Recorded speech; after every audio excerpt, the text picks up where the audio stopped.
ये जो हमारे भाई हैं रजब भट्ट साहब हफिज़हुल्लाह ताला, तो ये अपनी कई वीडियोस में जो मेरे तक क्लिप्स पहुंचे मौला अली का बड़ा जिक्र करते हैं अलैहिस्सलाम, सईदा फातिमा का सलामुल्लाहि अलैहा, लेकिन इनके जो करतूत हैं और अफ़ाल जो है इनका अहलुल बैत अलैहिमुस्सलाम के साथ कुछ लेना देना नहीं है।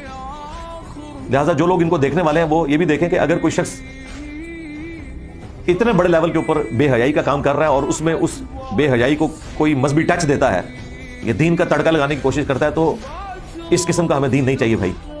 सीधी सी बात है कि जिसमें आप उन बेहयाई के मामलात के अंदर मुक़द्दस हस्तियों का नाम यूज़ करना शुरू कर दें और उसका अल्टीमेट फिर अंजाम इसी तरीके से FIRs की शक्ल में होता है। और देखें इनसे कितने ब्लंडर हुए हैं। नमाज के हवाले से इन्होंने स्टेटमेंट दी कि जी वो जो अपनी वालदा के साथ इन्होंने व्लॉग बनाया, एक तरह से नमाज का मजाक ही उड़ाया ना।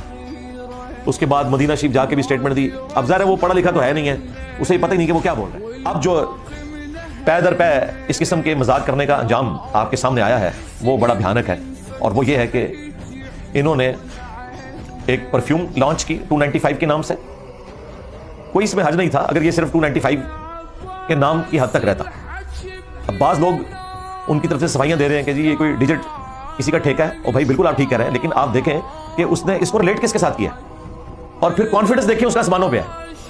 नाम लेता है मौला अली का अलैहिस्सलाम, सईदा फातिमा का सलामुल्लाहि अलैहा, और कह रहा है जी मेरे जो मुर्शिद हैं आइडियल है सिद्धू मूसेवाला। वाह जी वाह। ये मैं शिया कम्युनिटी से भी कहूंगा कि ऐसे बंदे को आप मौला अली के नाम से धोखा खाते हुए देख और सुन रहे हैं कि जिसने आइडियल मौला अली को जिक्र नहीं किया, सिद्धू मूसेवाले को जिक्र किया, और कहता है मेरे मुर्शिद के ऊपर भी 295 लगी थी, तो क्या हुआ मेरे पे भी 2 लग चुकी हैं 295A और 295C, हालांकि C नहीं लगी थी।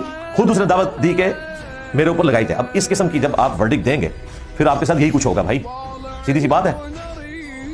295C तो वो दफा है कि ये दफा अगर किसी दरख्त के तने के ऊपर लिख दी जाए ना तो वो दरख्त भी मुरझा जाता है। ये पाकिस्तान के अंदर इतनी खतरनाक चीज है, बल्कि खतरनाक चीज है। इसने मजाक बनाया हुआ था इसका, और फिर फखरिया कह रहा है जी मैं परफ्यूम लॉन्च कर रहा हूं उस निस्बत की वजह से। तो बिल्कुल उलमा का जो गुस्सा था वो जस्टिफाई था।